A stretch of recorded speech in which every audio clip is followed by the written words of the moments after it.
आज का बाइबल का वचन उत्पत्ति का ग्रंथ अध्याय 4 वचन 1 से 15 और 25। और आज का सुसमाचार सन मरकुस के अनुसार अध्याय 8 वचन 11 से 13। उत्पत्ति का ग्रंथ अध्याय 4 वचन 1 से 15 और 25। आदम का अपनी पत्नी से संसर्ग हुआ और वह गर्भवती हो गए। उसने काइन को जन्म दिया और कहा, मैंने प्रभु की कृपा से एक मनुष्य को जन्म दिया। फिर उसने काइन के भाई हाबिल को जन्म दिया।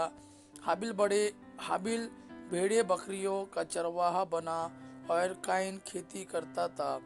कुछ समय बाद काइन ने भूमि उपज का कुछ अंश प्रभु को अर्पित किया।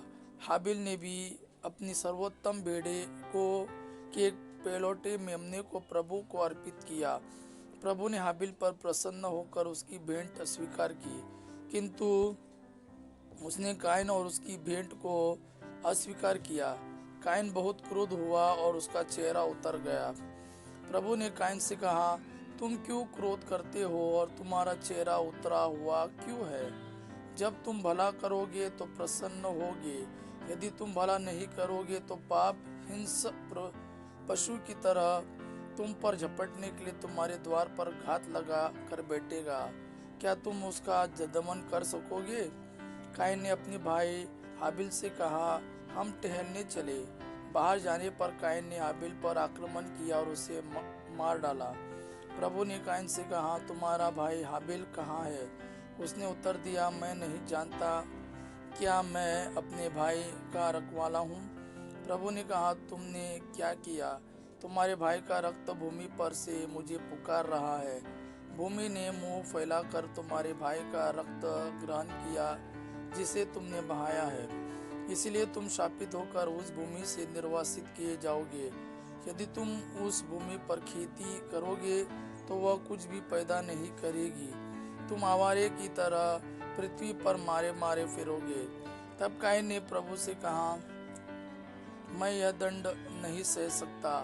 तू मुझे उपजाऊ भूमि से निर्वासित कर रहा है।